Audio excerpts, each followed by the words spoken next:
Hi, you ready to go? Yes. All right, here we go. Hello and good afternoon, evening, morning, wherever you may be. It is Wednesday, August the 8th, 2018. Again, there are people all around the world that we have the pleasure of talking to. So again, good morning, good afternoon, good evening. Hopefully everything is going well. All right, so today is going to be a big day. Let's go. Let's go. It's going to be a big day. I can't even say that. Let's go. I can't. It's going to be a big day today. Big day. I've got to energize myself, right? Got to energize. Got to energize. So, we had a match this morning, an extreme heat. So, I'm trying to invigorate myself to get going. So we'll get into that as well. So we had a good match today, and actually a match yesterday. So we'll do a quick personal head-to-head match update. Come on, let's go. All right, here we go. All right, so first and foremost, no matter what, I have to do a big shout out today. It is CARLA's birthday. Woohoo! Big 39. 39. All right, so I want to make sure that on her 39th birthday, she has 5 kids. 5. Still looking good, mama. Still looking good. Thank you. Trying to get there. 5 niños. Okay, 5 kids. A dog. A cat. Hey, did you tell him our cat's named Roger? Like after Roger Federer? Yeah, we named our cat Roger, and he's like 7 years old. So obviously we're fans, right? Okay, so I'm gonna do this for her. I'm gonna sing her happy birthday. You ready? Happy birthday to you. Happy birthday to you. Happy birthday, dear CARLA. Happy birthday to you. Thanks, bro. No kisses on camera. Come on. No, I can't do that. He's mad at me. He's mad at me. Can't do that. He's mad at me for like a couple days. All right, so a quick personal happy birthday, though. You deserve a great birthday. Thanks, man. Seriously. Great job. Mama 5, I mean, let's go. Man. Well, there's a few people that have birthdays today. Yeah, Roger Federer turned 37 today. She turned 39. And there's another tennis player that we found out about. That Who? turns 18 today. An up-and-coming star. Oh, the kid Auger-Aliasimme that took out Pui yesterday. Yeah. We're going to get into that as well. All right, so quick personal match update. CARLA and I, we've played 2 sets in the past 2 days. I lost them, both of them 6-4. 4-6, 4-6, 2 days in a row. That puts her at 6-2 over me in the last 8 sets, which I'm not happy about at all. But one thing I wanted to bring up, and I got to thinking about this and how important it is to stay focused, whether you're on the tennis court or whether you're in life. The past couple of days, or at least the past 2 days for me, and we all go through ups and downs and this and that, but the past 2 days for me, I've stressed myself out. And I'm not using that as an excuse, but I'm trying to put context on how difficult the game of tennis is to play at a very high level consistently. For the past 2 days, I found myself serving, and if, say, I missed my first serve because it's been so shady recently, it's like I'll tell myself bouncing the ball for second serve, bouncing it. All right, I'm going to toss it. I'm going to go ahead and just, kick the ball over second serve type thing. But right at the last minute, while it's in the air before I go to hit it, then I'm like, no, I'm just going to go ahead and go for it. So what I'm getting at is sometimes when we get stressed out about this or that, and you step on the tennis court, it's kind of difficult to stay at a high level. So this has to speak for, again, just more admiration for the pros that do this day in and day out. Tennis is a difficult sport. Highly difficult. I mean, there's a lot of things. If you have some issues at home or whatever it may be, you got into a fight with somebody or somebody died or you're just not feeling well, it's tough to play good consistently. So you got to give it to those guys that are in the top 3, top 10 to play that way, to play good every day, because it's tough. Yeah, I mean, it's tough. I definitely don't want to concoct excuses. I lost 6-4, 6-4, but sometimes to go out on that court and you're not 100% focused, it's really hard to make the right decision before it's too late. So anyway, again to reiterate how these pros do it, males and females, every day they go out and they win tournaments and win majors. It's truly humbling when something trivial can stress you, and you may or may not be using that as an excuse to lose 6-4. Oh, it was. He hasn't been serving like he usually does. So. All right, so we're going to get pumped back up here. Again, she wore me out 6'4", 6'4", 6'4" today. It was super hot, drenched, and I'm trying to get back livened up. You know, I'm trying to get going here. Let's go. Come on. All right, so enough about us. It's super hot, by the way. Enough about us. It's time to talk about you. So we're going to jump right into viewer comments, as we always do. I think Carla's going to grab her... What is this? Oh, I had an extra page here. Blank page. All right, so Carla's going to get the comments going, and the first comment comes in with an answer to one of our questions that we had on the previous episode. That comes from Furzy09. So we downloaded this, and very shortly thereafter, Furzy09 answered a question that we had. First he says, Kuznetsova won the U.S. Open in 2004.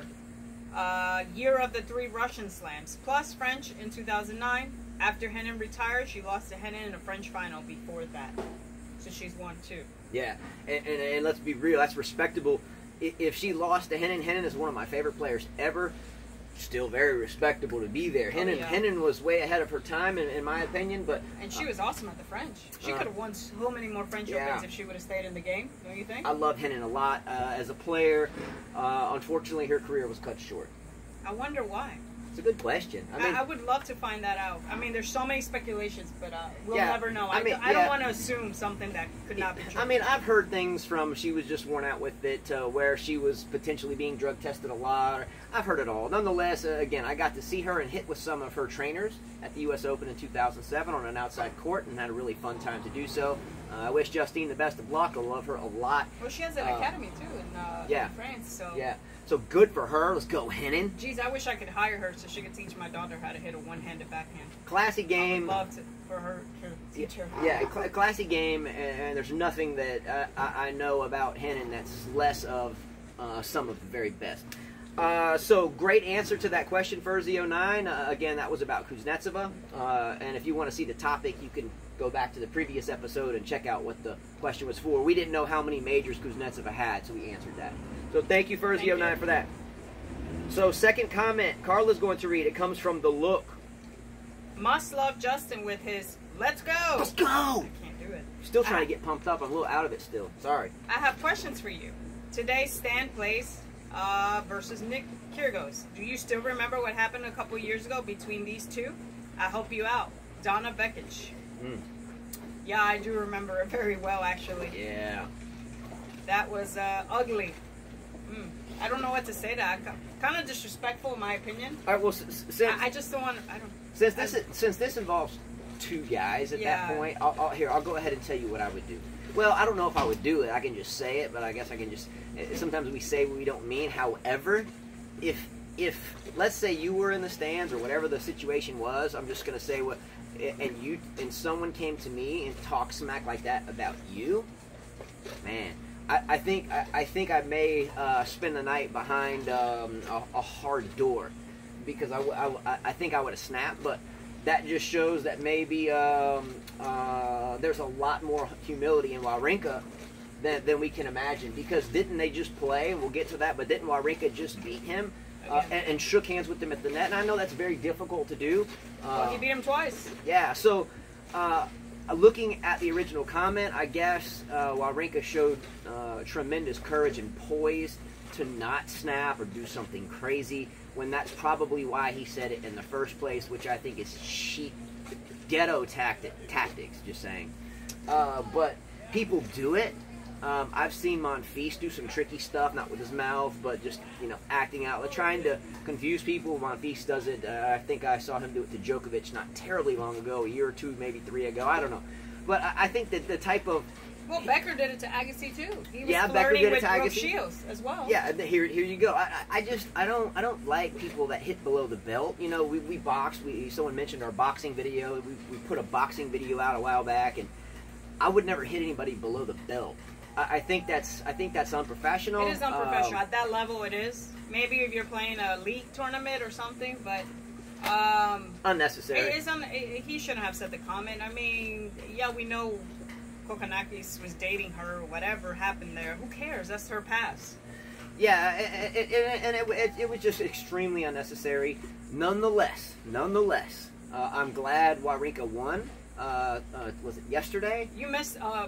you don't have this on your note, but I saw Kyrgios' interview after he lost that match.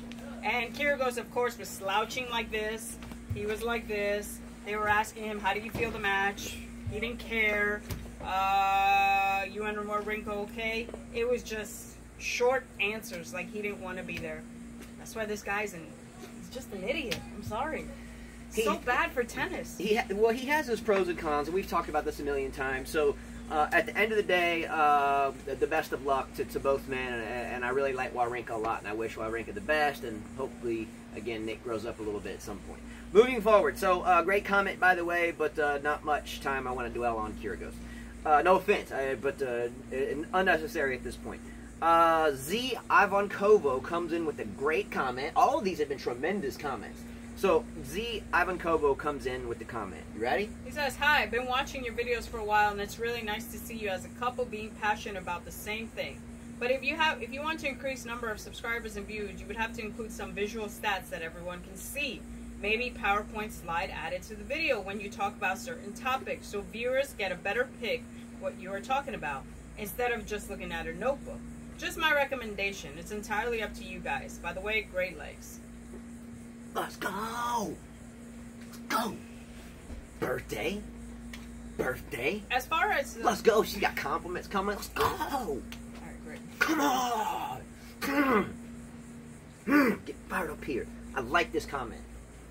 I like the comment. As far as the PowerPoint, I'm still learning about it. My son knows a lot more about it. Honestly, I would have to take a course about it.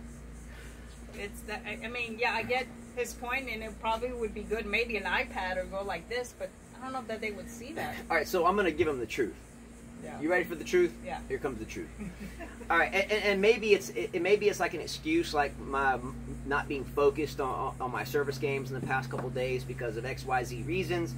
But I am very naive about all of this type of video and download. He is. And I don't do really any social media whatsoever unless this is part of that, and then I'm being a hypocrite. But I really don't look at it that much because I have, again, 5 kids inside, dog, cat, her who's a tough customer, and trying to juggle everything in, and then trying to learn something else. I'm trying to learn the guitar right now too. Why do you by say the way, I'm a tough customer? She's a tough customer because when she beats me, like she's beaten me in the past 2 days, it's just hard to. It's hard to reinvigorate myself. Should I just let you? Should I just let you win? No, because then I'd feel like a Should girl. I act like you're typical girl? Then I no. Okay. That wouldn't be good. So in any event, what I guess I wish I had more time in the 24-hour day. Yeah. But I would love a crash course if someone could sit and just show me. But my 16-year-old son, as well as my 14-year-old and my 9-year-old and my 6-year-old, are already doing this type of stuff. And I'm just trying to pick up the guitar finally.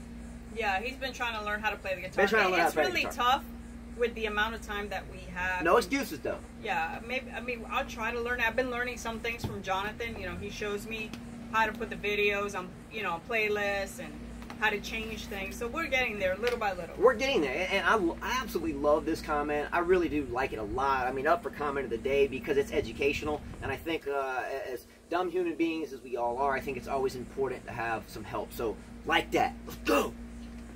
Alright, so next comment comes in from AJ Malfoy. Carlo's going to read this, and he has some good, interesting doubles scores. He even put a name together. Oh. Jokerson. Djokovic and Anderson just won their first doubles match together. Here's the win. I must say I wasn't that happy when I found out Novak was playing doubles because I wanted him to be focused on singles. But I guess it'll help his net skills, and it's pretty fun. I'm wondering how far they want to go in the competition, though. Now, Jokerson got me dreaming of Novak doing doubles. However, unlikely that is. Let's go! I'll let you say that. By the way, CARLA, I'm sorry if you find it annoying, but you can't tell me if it doesn't hype you up at all. Not even a little bit. It's infectious for me. Always makes me smile when he says it. Yeah, I mean, look. No, the only time it's really annoying is I don't want to beat a dead horse, though. No, the only time I'm annoyed by it is when he's playing against me and he won a point against me and he says, let's go. No, that's the not only time. That's not how it happens. No. Well, look, that's. Oh, when you pump yourself up. No.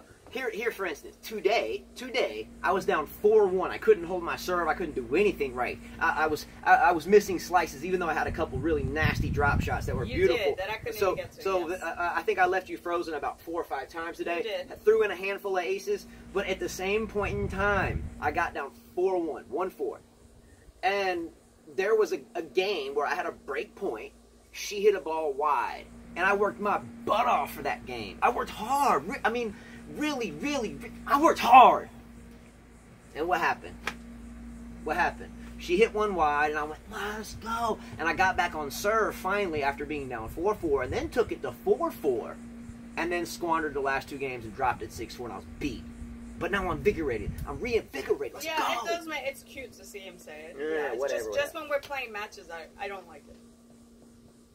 Because you never hear me say that. It's rare. All right, so Malfoy. Okay, see how. What happened?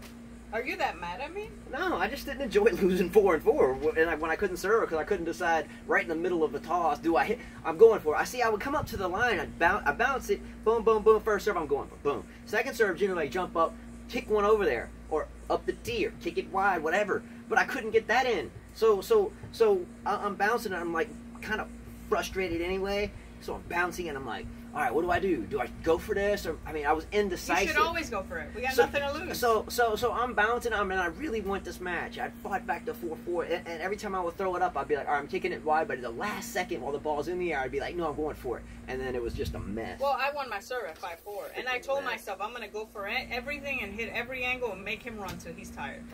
All right, so Malfoy's next comment was a quote that he's quoting. Now, remember, we're not going to read any expletives, and nor did Malfoy write any expletives. He is quoting, just saying. He's an ultimate or the consummate professional. Malfoy, he is not using expletives. He is quoting, and we'll still kind of massage through those. But go ahead. Well, he said, Kokonakis, bleep your girlfriend, mate. Sorry to tell ya. Nick Kyrgios says that. As rude as it was, it can't be denied that Nick is so iconic. If only his tennis could match, he'd bring so many people in the sport. He's fun. Yeah, he's got I was watching him serve great serve and everything, but the rest of his game sucks, in my opinion. And I'm sorry, he's like 25, 26. He'll never win a championship or a title at this point. I think he has an extremely killer game. I think his mentality is so subpar that he has no chance of putting it together at this rate. No. I mean... again, great comment. Not much time I'm going to spend there because, again, I don't see him as a true professional at this point. I see him as a kind of wannabe thug that doesn't know where he is in life. The way he walks. Yeah, I mean, he's kind of... You're not a rapper. Yeah, well, I mean, if he wants to have that type of swag, do something first. But even then, don't be your proverbial swag master because then you just look like a schmuck anyway. So anyway, next subject. But great comment. Great comment. Great comment. I think he's fun, too. But... I don't find him fun. Again, we talked about the comment earlier on this same show, and if someone made that comment to me, it would be very difficult for me not to, I don't know, respond much more decisive than Wawrinka. But maybe that's me. Maybe I'm the dumb idiot. But nonetheless, it would have been tough for me to restrain myself like Wawrinka did. So good for Wawrinka. Yes. All right. So next comment comes in from Wainam Chia, and he has a couple of them, so she's going to fly through those real quick, and she's going to start with some reference to TM being potentially equivalent to Dimitrov. TM could become Dimitrov if he does not change something soon. Totally agree with you. TM is about 23, 24 years old, and time is flying just like it did for Dimitrov. If he doesn't win a French Open or something, he's just going to be in that bracket as Berdych, Dimitrov, Isner, just in that bracket of people that could have won, but they didn't do anything. Yeah, I agree totally. This is a very good metaphor here, a very good analogy.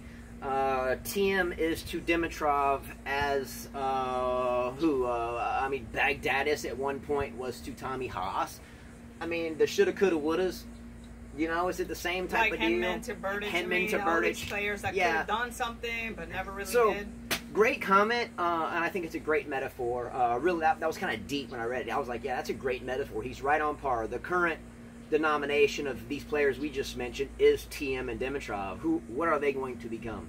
TM needs to stop jumping up and hitting his one-handed backhand. I've mentioned this before. He jumps and hits, and if he can stay down and hit through it. He's so powerful. Why does he do that? I don't know why he jumps. You could do that with a two-handed. Can do it. Love the metaphor. All right, moving on to his second comment. And this comment right here was really cool for me. Let's go right here. Let's go with this comment, and it's definitely up for comment of the day. Let's go. Let's go. Your show has become a balm for my daily bumps. Thanks. All right, so I wrote this one down. Quote: Your show has become a balm, B-A-L-M, like balm, for my daily bumps. Thanks, right? Here's the coincidental thing about this. I was cutting vines off the fence around the courts the other day, and I got just nailed by a hornet on the back of my leg, and it required balm. I mean, seriously, balm. I've never had balm in my life, but on the canister, which I think my father got at a health food store, that was kind of like some organic deal, it said balm. Here's the 2-year-old back here.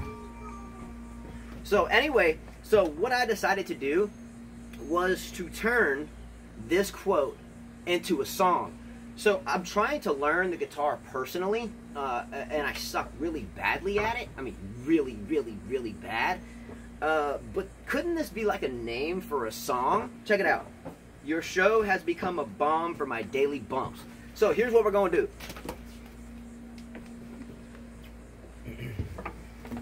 All right, here's what we're going to do. So how does this go? How does the quote go, babe? How does this quote go? Your show has become a balm for my daily bumps. All right. Your show has become a balm for my daily bumps. See, I agree. And she gave me these tennis court daily bumps today. Your show has become a balm for my daily bumps. Love that. Okay? Love that. Did you have fun? Oh, I enjoyed that. I'm freaking invigorated now. Love that comment. Love it. Love it. Felt like this down 4-1 today, and I came back and then lost. Anyway, coincidental about the bump and bomb, and then I've got to play that at some point, but I have to figure out how it works. Let's go. Dimitrov was a topic of yesterday's show. That was fun. I really enjoyed that. All right, so Dimitrov we mentioned in our previous show, and we indicated he was from Belarus or Hungary, and we knew better than this. We were idiots. God, we were idiotic. What were we thinking? I don't know. There's just so many countries out there. Anyway, I said Hungary, you said Belarus. Maybe we threw a Latvia in there. I'm not sure, respectively. No, we did not. Maybe respectively to all, but we missed his home country, which was nailed by... We named Wawrinka. Let's go, Wawrinka. He said he was from Bulgaria. Thank you very much. He brought the bumps and the bomb and the guitar, and then dropped the freaking Dimitrov bomb. Do you want me to go to the next comment? Yes. All right. Same comment from the same viewer. He put, Joe might have had Nishi and Edmund, but neither is as strong as Delpo. I'd rather have 2 A- opponents than a 1 A+ opponent in my draw. Djokovic deserves to win Wimby, but Rafa was very close too. He's right about this, yeah. Delpo is much better than Nishikori and Edmund. Totally agree. Hey, Waynham came boxing today, right? I should have thought of that. I didn't think of that. And then when all the rest of the viewers were coming at me that wait a minute, Djokovic had a tougher match. By the way, Del Potro, we have a south wind blowing, maybe a storm coming, but Del Potro pulled out of the Rogers Cup today, right? Wrist injury again. Wrist injury. Left non-playing. Yeah, right? For me, that's so questionable now for the U.S. Open. I mean, he can't get over this wrist injury. Hello, Isner. We might see you in the quarters. Delpo's gone. Oh, Isner got the quarter. Oh, I hope not. All right, now he's got an Isner comment. He does? Yeah. He has a... Oh, the way Isner was playing, he would have had a good chance against Federer, even if Federer had beaten Anderson. Negative, Ghost Rider. No way. That Don't think because Isner beat Federer at the Rod Laver Cup, that was all show, in my opinion. They were just having fun. Yeah. No way that Isner could beat Federer on a Grand Slam. On any Grand Slam. I mean, it could happen, but if you're going to put all your eggs in one basket, are you going to want to put them in the Isner basket? Nah, I just don't see that one. If he could have beat Anderson, there's no way he would have beat Federer. I mean, it's possible, but I wouldn't call it a chance. I would call it the slimmest chance that you could possibly quantify if you were doing quantum physics to the smallest minuscule chance that is possibly seen. Roddick was better than Isner, and Roddick couldn't do it. A quantum physics chance on the smallest nanoscale. The smallest. Love you though. Love that comment. Love that song, The Bomb. We're gonna call it The Bomb. We're gonna take Pink Floyd's place with Dark Side of the Moon. The bomb. This is how I put on my bomb. I'm putting it on my wound, and I hope that I don't have any infection. Oh my gosh, bomb is getting on my insect bite. Oh, how it used to hurt. Let's go! Alright. Hishan Mishan brings up a question about golf. Do you play golf and who wins? It's a cool sport that requires patience and teaches to aim for goals. And I've watched your boxing video that was so challenging, risky, and funny. I've never tried golf. I mean, maybe like with my dad when I was 12, but just like one hole, and I didn't enjoy it at all. Maybe because I didn't have the patience to learn it. I've played it a couple of times, college, and a couple sporadic times thereafter. I think, in truth, I have inadvertently slung a golf club, slipping out of my hand further than I've ever been able to hit the golf ball. Highly difficult sport. It's humbling in a way, because when I play it, I mean, I can keep up the scores, I know the rules, well, at least the most of them anyway, but as far as hitting it, whew, difficult deal. It is a difficult sport. I just rather run, though. I love to run. I can't do something that requires me to be in a golf cart or walk. I have to Well, run. you could just walk with the clubs. I'd rather run. Boxing, Chase the ball. yeah, the boxing video, sometimes we like to go out and box a little bit. We had done a video a couple of months ago. That was an old video. And I think we're trying to find a way to throw it so you can see it. But we had a boxing video, and I tried to post it as a link on the last show's comments. So if you go back to the last show, and it might have been one before that, but I put it there. So we just like to kind of go out and get a sweat going. We don't like knocking each other hard. No, we're just kind of tapping. It's good for footwork. Yeah, and it's great tennis footwork. So Yeah. appreciate you seeing that. And again, we're trying to learn how to organize this stuff better. But great thought there. All right, so comment of the day is going to, who do you think is going to? Wainam Chia. Yeah. He got me singing a guitar tune, and I'm going to make this happen. So eventually I'm going to pull this over, and I'll have a song about the bomb. You know, Rahesh was quiet. I'm surprised there were no Rahesh comment today. Well, yeah, Rahesh. Let's go, Rahesh. Let's go, man. Let's go. And Stimpy Boy. Stimpy Boy. What's up, man? Where's Tia Sama? Slacking out there. Come on. And who's the other one? Vlad Music Box. Vlad's Music Box. Yeah, I mean, dang, Vlad. No, hope all's well. Just playing. Hopefully you guys are well. All right, so now for results and topics. I'm going to do something that I rarely do. Carla likes to do this all the time. I rarely do it, if ever. I'm going to do a rare statement that I think I know who could very well be the future of the men's game of tennis, and that's the 17-year-old, now just turned 18, Auger-Aliasimme, the young Canadian kid that took out Lucas Pouille yesterday in straight sets. Okay? He could be great. I'm going to check time because I know we're getting short. Got about 4 minutes. We might be able to finish. I doubt it. You know, I watched him yesterday. Yes, he was very poised, and, you know, when he served, he took his time. I wasn't that impressed with his game like you were, but it's great to see a 17-year-old, you know, now something to look forward to. Possibly another one we can add to that list of 19 or of up-and-coming champions, or that could be champions. Yeah, so and he had a nice look to him. Yeah, what I'm going to do is there's no way I'm going to squeeze the last 2 pages into one show. It's going to get rushed, and it's going to be pushed, and there's no need to because I don't have much left. I'm going to end this show here, and it will be part 2. Yesterday we pulled off a part 1 of the day before, right? Mm-hmm. So this one's going to stem into a part 2, so I'm going to stop this show right here, and we will go right on to the second part, and I do want to talk about this kid, Felix. I think that may not be his first name. I don't think you have his first name right. I may just have, that first name may have been wrong. Auger-Aliasimme. Sometimes we throw around names all day long, and sometimes I get them mixed up. But this kid I want to talk about a lot. He deserves it. And where his weaknesses are from my standpoint, from her standpoint, from a coaching standpoint, and how maybe he could get better than even the Zverevs and the Korches and the Tsitsipas's earlier. So thank you so much for watching. Share the video, subscribe below. Everything helps. Again, we are trying to incorporate this into some type of additional assistance for our family. So this is all about you and is really, for the most part, zero about us. But thank you so much, everyone. Part 2, stay tuned. It's coming up next. Carla always says, Adios.